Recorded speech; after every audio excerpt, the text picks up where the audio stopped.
abrir em Efésios 2, tá? Efésios tem só 6 capítulos. Toda vez que a gente vai ler uma carta, né, uma epístola, é sempre bom que a gente leia ela inteira. Porque uma carta a gente não lê só um pedaço. A gente não escolhe um pedaço, sorteia e põe o dedo. A gente lê porque existe um entendimento, né?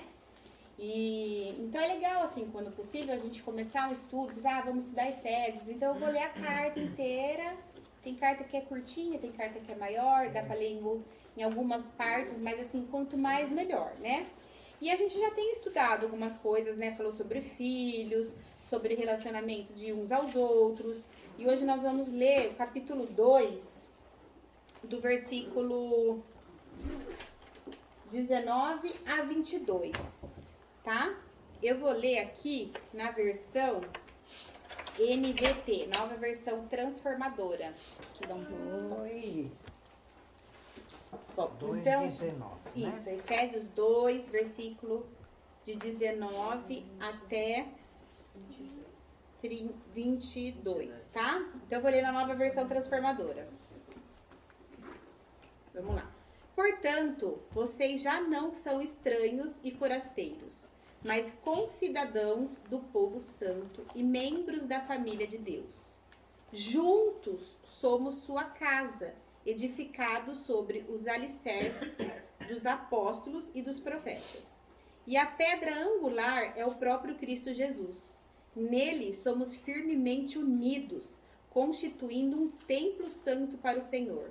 Por meio dele, vocês também estão sendo edificados como parte dessa habitação, onde Deus vive por seu Espírito. Né? Então, às vezes a gente lê rápido, a gente não tem noção do tamanho, né, da grandiosidade do que está dizendo aqui. Está dizendo que a gente unido como corpo, a gente é a família de Deus e passa a ser edificado para crescimento, sendo que a gente está sendo o edifício da morada do Senhor, né? Lá em Êxodos, Deus decidiu, né? Em Gênesis, Deus decidiu ir com o seu povo. Em Êxodos, ele decidiu morar no tabernáculo. Então, onde o povo ia, aquele tabernáculo que era itinerante, ia junto. Aí o povo fez, né, idolatria, não honrou a presença do Senhor, teve o templo. Aí também, mais uma vez, Deus habitou no templo e teve que tirar sua presença do templo, que mais uma vez não foi honrado. Aí veio personificado em Jesus, né, que é o próprio Deus que se fez carne. E mesmo assim pregaram Jesus na cruz. E após Jesus ir, a gente crendo nele, ele vem morar dentro de nós. Somos selados com o seu Santo Espírito. Quem não gosta aqui de ter um produto com selo de qualidade? Nós somos selados, nós temos que ter selo de qualidade, né? Éfeso era uma cidade, né, lá na antiga, na Ásia Menor, que é onde que é a Turquia agora, né? Era um centro comercial muito grande. A gente pode perceber que algumas vezes na Bíblia tem algumas estratégias de lugares, né? Geralmente era centro comercial. Por quê? Porque eu creio, né, que Deus fazia isso de forma, como é que fala? Intencional. Porque era onde passavam todo tipo de pessoa importante, né? Havia um movimento. Né? Então, assim, eles usavam de lugares onde ele ia poder falar principalmente para os poderosos, né? Para as pessoas que tinham uma influência, né? Então, pessoal, Éfeso era uma cidade de caminho de muito comércio, né? E eles tinham esse propósito, né? De ter uma estratégia ali geográfica, né? E Paulo, a carta que Paulo escreve para o pessoal de Éfeso, né, era uma igreja. Éfeso, o que era igreja? Eram pessoas reunidas, não tinha estabelecimentos, né? E não foi uma carta como as outras, que era uma carta para exortação. O que é exortação? É a gente chamar a atenção e amor da pessoa, né? Não era uma carta para falar das falsas doutrinas, era uma carta para fazer com que as pessoas que estavam lá, que já tinham conhecimento do evangelho, tomassem posse disso. Que elas aproveitassem isso que foi dado como herança. Porque tinha sido dado, mas não estava sendo usado. Então, ele enfatiza muito isso. Daquilo que Deus nos deu, né? A partir do momento que cremos, fomos selados pelo Espírito Santo, a gente tem direitos a serem usados. A gente tem recursos espirituais poderosos, né? E que a gente vê que funciona. Mas se a gente não tiver a fé é a chave para abrir esse quarto de coisas maravilhosas. Né? Se eu for para casa agora e eu tiver sem minha chave, eu não vou entrar. Não posso usufruir daquilo que eu tenho. Então a chave para a gente acessar tudo isso é a fé. Né? E eu acho lindo isso, porque se fosse tudo muito... assina aqui e tá tudo certo, a gente não escolheria Deus todos os dias. Seria a nossa única opção. E Ele quer ser a nossa escolha.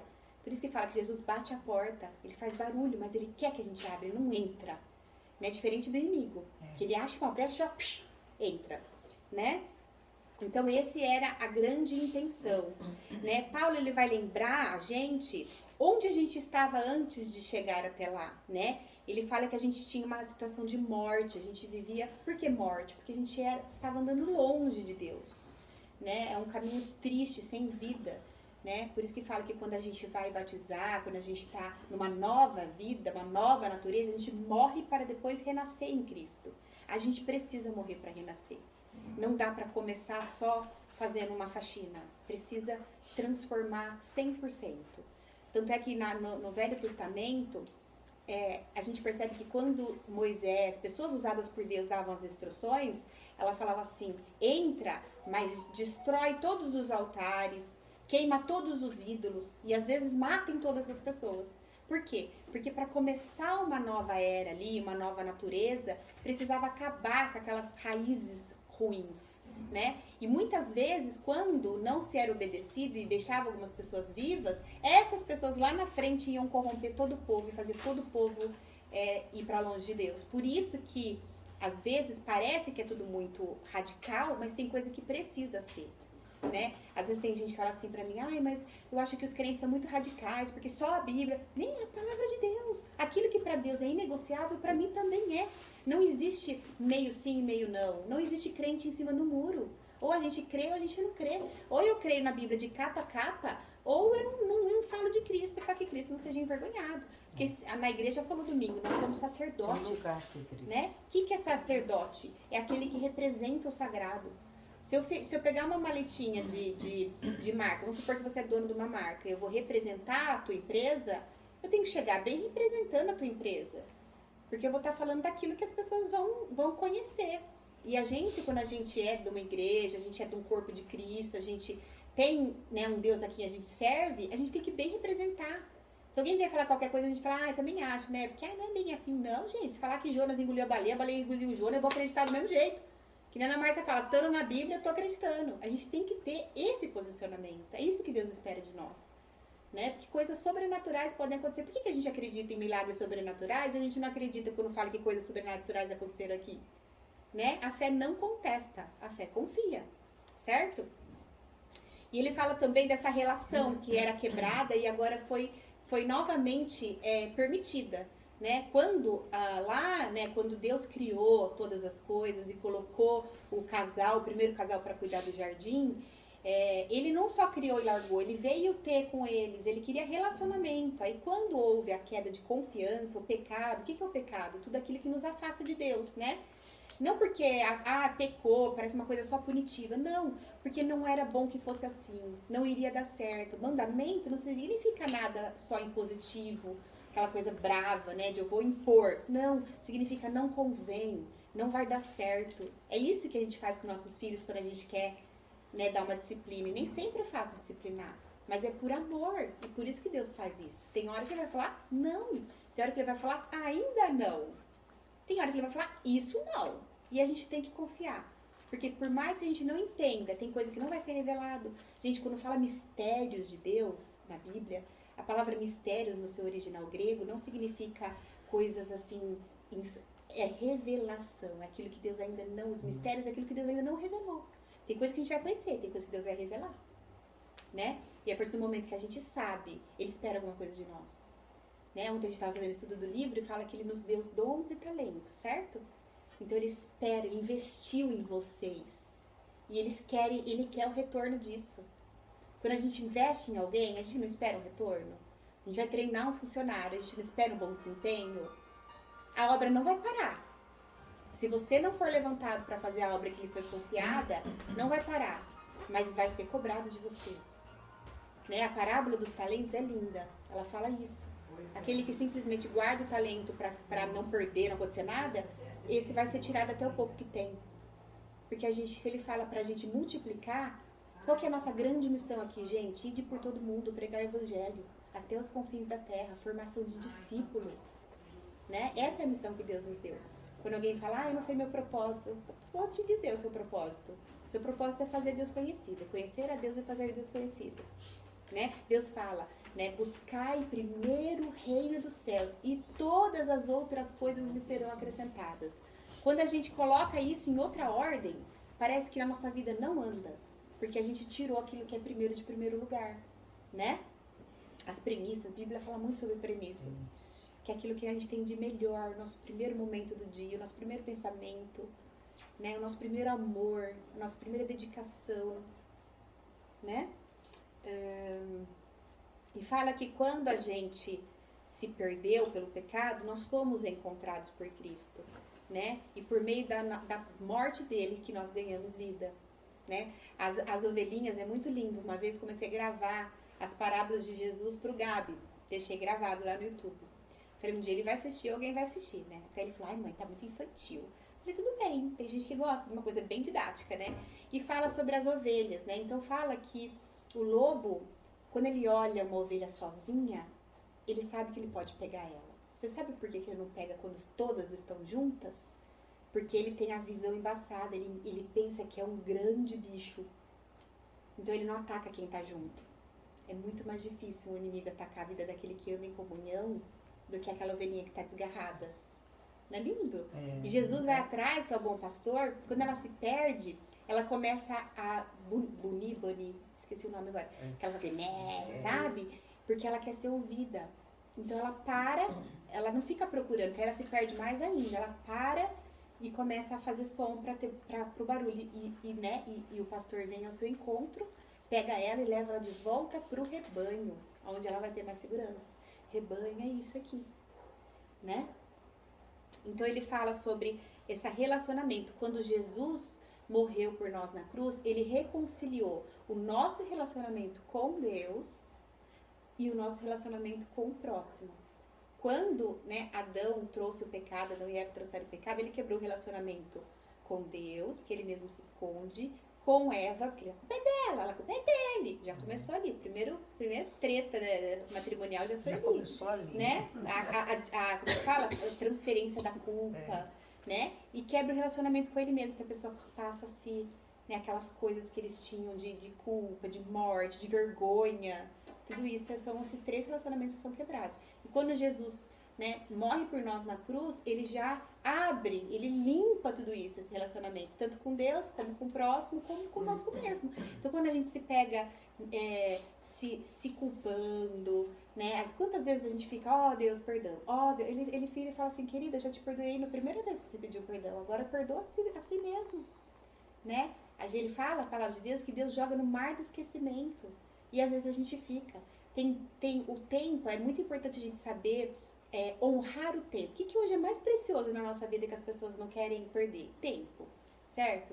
Então tem como a gente desperdiçar, né? Tem como a gente investir esse tempo, ou tem como a gente, como é que é? Ontem no livro, desperdiçar, investir. Tudo bem. Desperdiçar o tempo, tem 2 coisas que faz a gente desperdiçar muito, muito tempo. Gastar o tempo, né? O que são? A nossa culpa, coisas do passado. Então a gente usa o nosso presente, que a própria palavra diz é um presente, com os olhos lá atrás, de coisa que nem podemos mudar. E a outra coisa que a gente desperdiça muito o nosso tempo é a preocupação com o futuro, porque a gente está com o olho lá no futuro e também perdendo o nosso presente. Por isso que a palavra de Deus, ela fala, não andeis ansiosos por coisa alguma. Antes, fazer conhecer de mim sobre súplicas e ações de graça, vossas petições, né, e confiando nele, entregando para ele, o mais ele fará. Muitas vezes a gente entrega, mas a gente segura. Ou a gente entrega, mas a gente não confia. E é uma prática, a gente tem que... Fé não é algo que a gente vai sentir de forma involuntária. A gente decide ter fé, a gente decide acreditar. Às vezes as pessoas falam assim pra mim, ora por mim porque tua fé é forte. Eu falei, querida, essa fé que eu tenho, você pode ter também. Eu decidi ter fé nível máximo. Tenha também, né? É simples. Não é assim, porque, não, mas é porque você passa o dia inteiro estudando comigo. Não, querida, eu só não cancelo o meu contato com o Senhor, porque a palavra de Deus diz pra gente orar sem cessar. Por quê? Porque a presença do Senhor não visita, ela habita. Então não tem por que eu cessar de saber que ele tá comigo. Ele tá comigo aqui, ele tá comigo no elevador, ele tá comigo em casa, a hora que eu vou no mercado, a hora que eu tô dormindo, a hora que eu acordo. Né? E quando fala medite da palavra de Deus dia e noite, é isso. Eu acordo, eu já lembro, eu dormi, eu já lembro. Faz parte, a minha melhor companhia é o Senhor, né? Fala que a gente não é mais estrangeiro e nem forasteiro, né? O que era isso na época? Isso era muito forte na época, né? Era algo comum. Porque os estrangeiros e os forasteiros, eles não tinham vez em nada. Eles não podiam entrar na cidade. Passava pela cidade, alguém já queria matar. Eles não podiam fazer parte de nenhum grupo. Quando a gente vivia no pecado, as pessoas que são levadas pelo príncipe desse mundo, que é Satanás, elas são pessoas, para Deus, estrangeira e forasteira. Deus ama, Deus também, Jesus também morreu por ela, mas ela ainda não se alistou nesse exército de Deus, né? Ela ainda é estrangeira porque ela quer. Então, as pessoas que ainda não têm essa consciência, elas são ainda estrangeiras. E ele fala aqui que deixamos de ser estrangeiros e forasteiros, né? Nós ganhamos nova vida. Agora a gente está conectado. Antes a gente estava desconectado, né? Ganhamos uma nova cidadania, ganhamos um passaporte celestial, que consta a nossa verdadeira e definitiva identidade. Né? A salvação, gente, é imerecida, é pela graça. Uma vez salvo, tá salvo. É diferente da santificação, que a gente vai, né? É um processo. Né? A salvação não te custou nada, mas o reino te custa tudo. Certo? Te custa tudo da carne. Fala que a gente não tem mais a mancha do pecado, é uma nova identidade, somos santos em Cristo Jesus, fomos lavados pelo seu precioso sangue e não precisamos mais ser dominados e viver sob o domínio do pecado. O que é aquela pessoa que às vezes tem alguma coisa nela que prende ela num vício? É o domínio do pecado. Só que Jesus já morreu na cruz para nos libertar do pecado. Então, quando a pessoa está sendo dominada por isso, ela não está sobre o domínio do Senhor. É só ela pular para dentro, é só ela se alistar, né? Só que às vezes a pessoa não quer passar pela porta estreita, porque estreitinha a porta. Tem que ir deixando para trás as coisas que às vezes vai, né, te trazer, vai te afastar de Deus. Não é que Deus odeia o pecador, a pessoa. Ele odeia o pecado, porque o pecado é que faz separação dele com a pessoa, né? Não precisamos mais ter medo, vergonha. Podemos nos achegar a Ele com confiança. Ontem nós falamos sobre fidelidade no fruto do Espírito. O que é ser fiel? É aquela pessoa em quem se pode contar, né? E fala na Bíblia, né? Homem fiel, quem poderá achar?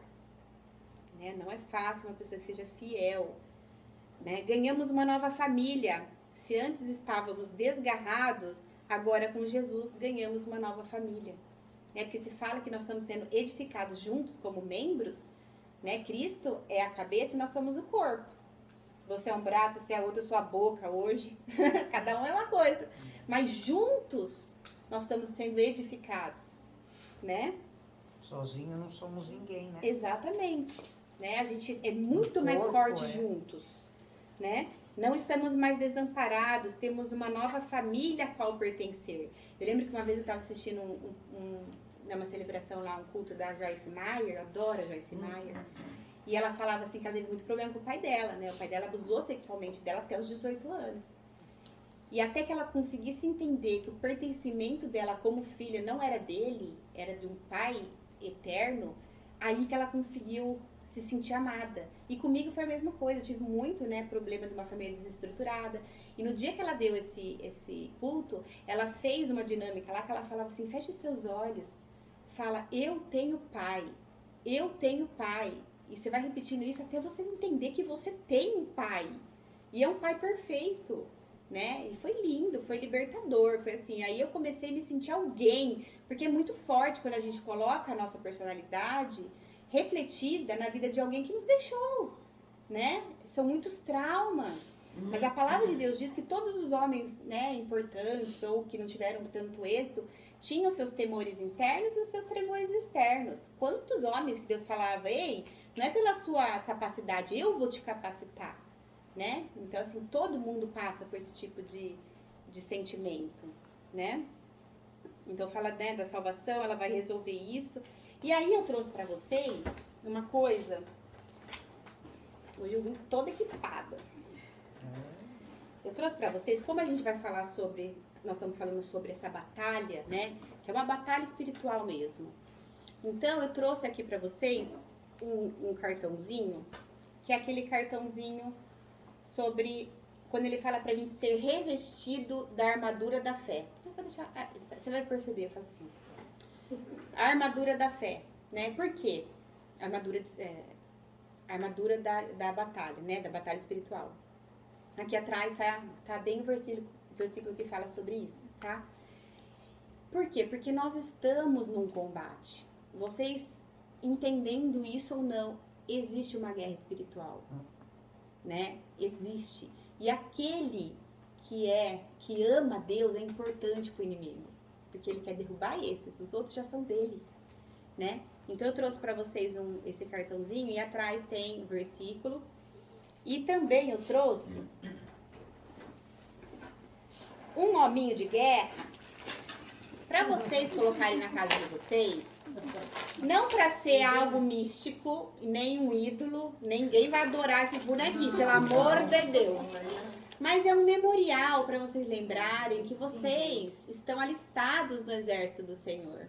E que nós somos um batalhão, certo? E aqui a gente luta umas pelas outras. E a gente tem, né, o nosso né, o grande, né, poderoso Deus, soberano Deus, que é, né, o rei dos exércitos. Então, isso aqui é para vocês colocarem na prateleira, colocarem lá. Não para conversar com o boneco, mas olhar para ele e lembrar que a gente é um grupo. Olha eu levantando idolatria. Misericórdia. Estamos na batalha. Estamos na batalha. É um lembrete, é um memorial, né? Estamos na batalha. Saber sobre essa questão da batalha espiritual, tá? Antes eu queria falar com vocês o seguinte, que a vida cristã, ela não é um parque de diversões e também não é uma coluna de férias. Nós não vamos viver numa redoma de vidro e nem numa estufa espiritual. Nós vivemos num campo minado, de combate, sem tréguas. Não existe acordo de paz. Existem duas categorias. Aqueles que estão alistados no exército de Deus e aqueles que pertencem ao exército desse mundo. E aí, Paulo, ele dá pra gente as estratégias do nosso armadura. Da armadura que a gente tem que vestir todos os dias. Né? Paulo sempre fala, né, nas cartas dele, revistam-se de toda a armadura. E hoje eu vou ensinar vocês a se revestirem da armadura. Primeiro, ele fala do cinturão da verdade. Né? O cinturão. O que é cinturão? É um cinto, certo? Então, calma. Então, nós vamos colocar o cinturão da verdade. Certo? O meu não é tão largo assim, mas é um cinturão também. Gente, isso tudo aqui é sempre aqui, é na mente. O campo de batalha é na mente, tá? Então, esse cinturão da verdade. Por quê? Satanás não é o pai da mentira? Então, a verdade, a gente já tá se alistando ali, se preparando para o combate. Sem a verdade, nem vai para o combate. Porque Satanás já vai te derrubar em 1 segundo. Tá? O cinturão é o que segurava as outras partes da armadura. Sem a verdade, todo o resto vira uma mentira. Né? Sem a verdade, a gente não consegue nem colocar a espada, que é a arma principal da guerra. Então, a verdade é a primeira coisa que a gente tem que fazer. Tá? Um homem de integridade, com uma consciência limpa, pode enfrentar o inimigo sem medo. Sem medo. Amor, a Bíblia não fala que Deus é amor? O contrário de amor não é ódio, é o medo. Porque fala aqui na Bíblia que aquele que é amor lança fora todo medo. Então, quando vocês estiverem com medo, você vai falar assim, Deus é amor. E o amor lança fora todo medo. É isso que vocês vão declarar, tá? Um homem de integridade, com uma consciência limpa, pode enfrentar o inimigo sem medo, tá? A Bíblia fala que o inimigo tem poder, mas nunca falou que ele tem autoridade.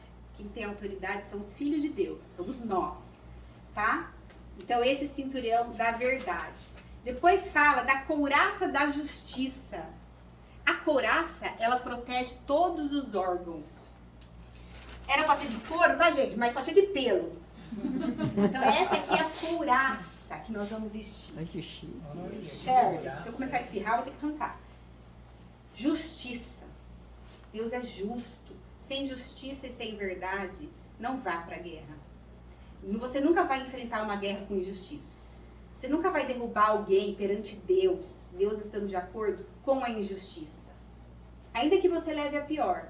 Se você for justo, você está lutando no batalhão do Senhor. Certo? Ele protegia o coração e os órgãos vitais. É o símbolo da justiça que o crente tem em Cristo. A couraça representa a vida devota e santa, retidão moral. Não precisa ser moralista. Tenha a sua moral, os seus valores. Não precisa impor na vida de ninguém, mas seja você a moral do Senhor. Sem a justiça de Cristo e a santidade pessoal, não há defesa contra a acusação de Satanás. Aí ele vai falar que ele usa o calçado do Evangelho. É tua bota agora. O que é o Evangelho? As boas notícias. Boas notícias. Certo? Nós vamos tirar uma foto dela. Né? Eu gostei da justiça. Olha lá. Tô de olho na justiça. A justiça da Certo? Nós estamos vestindo justiça da o calçado do Evangelho. Calçando os pés com a disposição para o Evangelho da paz. O pé eu entro nos lugares. Certo? Os soldados romanos usavam sandália que tinham cravos na sola para lhe dar segurança, agilidade. É no Evangelho que eu tenho agilidade e segurança, né? Se quisermos ficarmos firmes de pé na luta, precisamos estar calçados com as boas novas, que dá paz com Deus e com o próximo. Precisamos ter velocidade para anunciar o Evangelho da paz aos perdidos. É isso aqui que me dá velocidade, que me dá segurança, firmeza. É o Evangelho, que é as boas novas, tá? Que é o que Cristo veio anunciar, certo? Em quarto lugar, ele fala que temos que ter o escudo da fé, certo? Escudo da fé. Olha que lindo. O escudo naquela época, ele era um escudo enorme, É. tá, gente? Esse aqui é de criança, Protegia mas ele tudo. protegia tudo. Fé. Veio as setas do inimigo? Fé. Certo? É usado principalmente o escudo da fé, com o quais podemos apagar todas as flechas em chamas do maligno. A palavra de Deus diz que o inimigo lança flechas em chamas. Tá? Se a gente pudesse ver, gente, a gente sairia muito mais armado do que a gente sai. Protegia todo o corpo do soldado. O diabo lança dardos de fogo em nosso coração e nas nossas mentes. Mentiras, pensamentos blasfemos, pensamentos de vingança, dúvidas e ardentes desejos de pecar. Se não apagarmos esses dardos pela fé, eles acendem um fogo em nosso interior e nós desobedecemos a Deus. Na aljava do diabo há toda espécie de dardos ardentes. Alguns inflamam a nossa dúvida, outros a lascívia, a cobiça, a vaidade, a inveja. E aí ele fala, em quinto lugar, do capacete da salvação. Isso estava difícil caber na minha cabeça por causa do Antônio. Já que você vai caber, querida, ainda mal você. Certo? Da salvação. Capacete da salvação. Fica aí. Capacete da salvação. Eu ia vir de Homem de Ferro, gente, mas vocês iam me rir da minha cara e sair da minha Capacete da salvação. Ou seja, por que os soldados eles protegem a cabeça? Porque se pegar uma seta ali e derrubar a tua cabeça, gente, seu corpo cai. É na cabeça que é o campo de batalha. Por isso que a gente tem que lembrar na nossa cabeça que a salvação é quem nos dá esse alistamento para o exército de Deus. Certo? E por último, ele fala sobre a palavra de Deus. Ele fala a espada do Espírito que é a palavra de Deus, que é a Bíblia, né? Ela é a grande arma do ataque. Agora eu virei a Chile, hein, gente? Palavra de Deus. É essa arma que a gente usa para combater. É assim que eu tenho que sair de casa de manhã. É isso que eu tenho que me revestir, né? Eu vou dar uma de louca se eu sair assim, mas eu tenho que pensar na minha mente que eu estou me revestindo. Quando eu vou escolher uma roupa de manhã, A gente não escolhe uma roupa de acordo com o nosso compromisso? Ah, vou pôr roupa de ginástica, eu vou na academia. Ah, vou pôr roupa de frio porque tá frio. E a gente esquece de se revestir com a armadura da fé. E a gente vai pra batalha, campo minado. E aí é destruído e não sabe por quê. Certo? A palavra é o que nos tira do cativeiro. É poderosa, viva e eficaz. Certo, pessoal? Então, quando Fotografou, que diz a justiça, a salvação, a fé. vocês querem tirar fotos,